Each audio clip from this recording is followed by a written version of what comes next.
so there's really no excuse not to listen to the Neil Archer Show.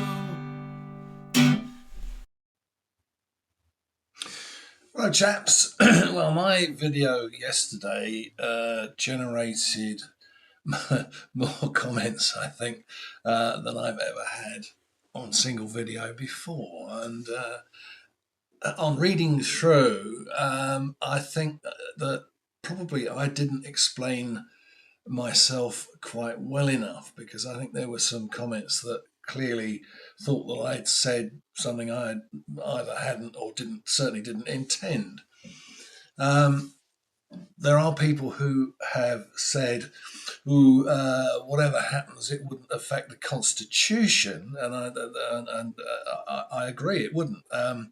Let me first, before I go any further, let me just refresh what I said yesterday.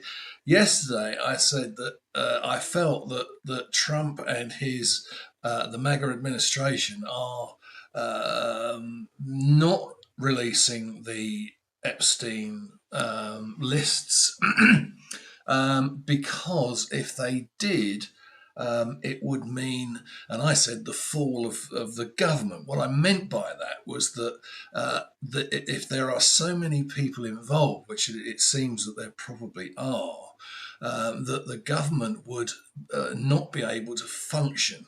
If those people were all arrested, or there was a public outcry, there might be suicides, there could be all sorts of different issues.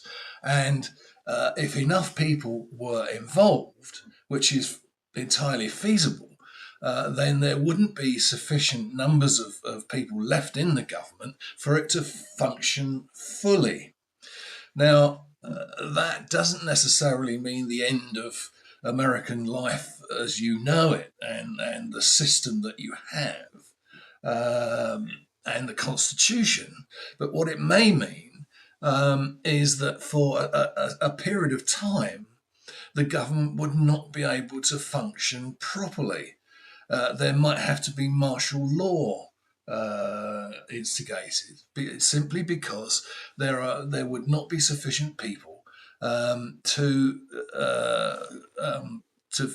allow the government to fulfil the things that it has to do.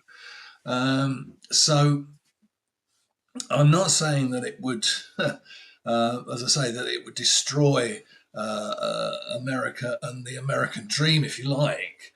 But what it would do is create a situation in which the government would be, if you like, would be in a situation where it could not, as I say, it could not function, and therefore the country might be open to all sorts of attacks or whatever.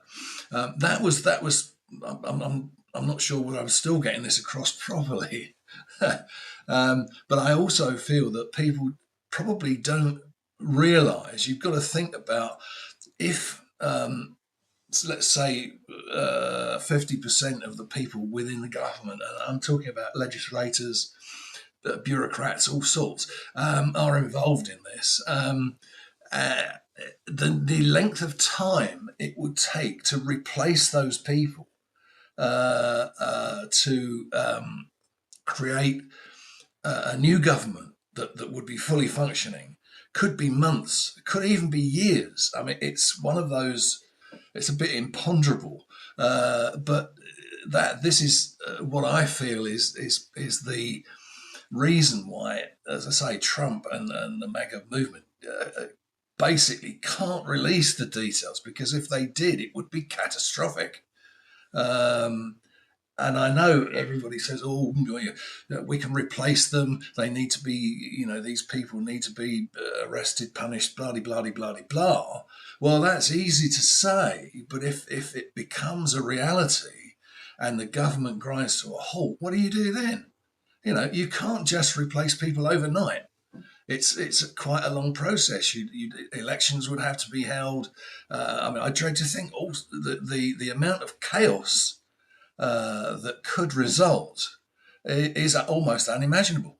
Now, I hope by this video I've given you a little better understanding of what I'm trying to say. And if not, it's my fault for not saying it properly. But anyway, there you have it.